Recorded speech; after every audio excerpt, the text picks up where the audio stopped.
আচ্ছা, কেন? কোনো কারণ ছাড়া মানে? আপনার ব্যাপারে যতটুকু জানি এরপরও কি আর কোনো কারণের দরকার আছে? আপনি আমাকে ভুল বুঝছেন। আপনি যেরকম মেয়ে ভাবছেন আমি ওরকম মেয়ে নই। সেদিন আমি আমার বান্ধবীর সাথে একটা জরুরি কাজে ওখানে গিয়েছিলাম, আর আপনি নিজের মন গড়া একটা কাহিনী বানিয়ে ফেলেছেন। এদিকে আমার আপুর বিয়েটাও ভেঙে দিলেন। এত কিছুর পরেও আপনি বলবেন যে আপনি ভালো মেয়ে, তাই না?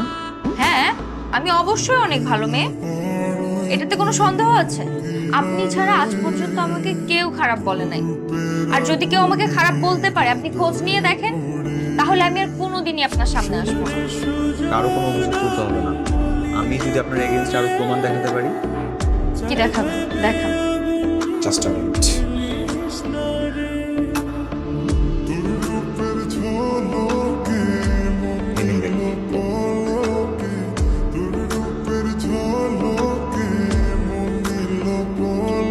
চিৎকার করে কখনো নিজেকে ভালো প্রমাণ করা যায় না যদি পরিবর্তনটা নিজের ভেতর থেকে না আসে।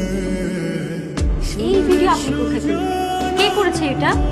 এটা তো আমার বান্ধবীর বার্থডে পার্টির ভিডিও। বার্থডে পার্টির কথা বলে রাতের বেলায় ক্লাবে গিয়ে নিচে বেড়াচ্ছে।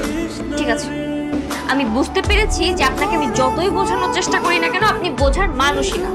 আপনার কাছে যেহেতু আমি এতই খারাপ, তাহলে আমার আপুর এনগেজমেন্ট রিংটা আপনি ফেরত নিচ্ছেন না কেন? সবাইকে বলে দিচ্ছেন না কেন যে আমি খারাপ মেয়ে?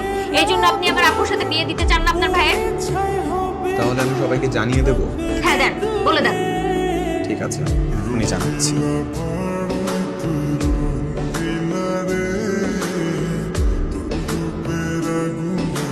হ্যালো, আসসালামু আলাইকুম আঙ্কেল। ওয়ালাইকুম আসসালাম বাবা। আঙ্কেল, আমি একটা জরুরি কথা বলার জন্য আপনাকে কল করেছি। হ্যাঁ বাবা বলো। আঙ্কেল, আপনি এবং আপনার মেয়ে তো জানতে চাচ্ছেন যে এনগেজমেন্টের পর কেন আমি বিয়েটা ভেঙে দিতে চাচ্ছি। হ্যাঁ সেটা তো ঠিক আছে, সেটা তো জানতেই চাই। কারণটা হচ্ছে আঙ্কেল, আপনার ছোট মেয়ের চরিত্রের সমস্যা আছে। সরি মানে? কিছুদিন আগে আপনার ছোট মেয়েকে একটা আবাসিক হোটেল থেকে আমি হাতে নাতে ধরি, আর তারপর আমি তাকে অ্যারেস্ট না করে ভালো হবার জন্য একটা সুযোগ দিয়েছিলাম। আর এরপরও আমি তাকে আরও একবার একটা নাইট ক্লাবে ডান্স করতে দেখি, তাও আবার রাতের বেলায়। এত কিছু জানার পরও তো আঙ্কেল আমার ভাইকে কোনোভাবে এরকম একটা পরিবারের মেয়ের সাথে বিয়ে করাতে পারি না। আমার মেয়ে হোটেলে যাবে কেন? সেটা আঙ্কেল আপনি আপনার মেয়েকেই জিজ্ঞাসা করে দেখবেন। আশা করছি এরপর এই বিয়েটা কেন ভেঙে যাচ্ছে এটা নিয়ে আর কোনো প্রশ্ন আপনাদের কাছে থাকবে না। ভালো থাকবেন আঙ্কেল। হ্যাঁ বাবা।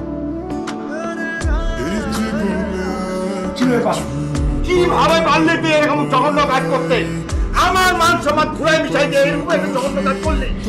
বাবা তুমি বিশ্বাস করো আমি এরকম কিছু করি নাই, এটা মিসআন্ডারস্ট্যান্ডিং। এই, চুপ কর। কিসের মিসআন্ডারস্ট্যান্ডিং?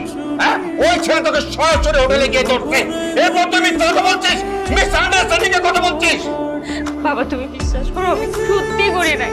তুমি কি তোমার মেয়েকে এই শিক্ষা দিয়ে বড় করছো? বলো আমি কেমনে এরকম কাজ করব? বলো, তুমি বিশ্বাস করো। আমি বিশ্বাস করেছি বলে সবচাইতে বড় ভুল করছি যে তোকে আমি বিশ্বাস করছি।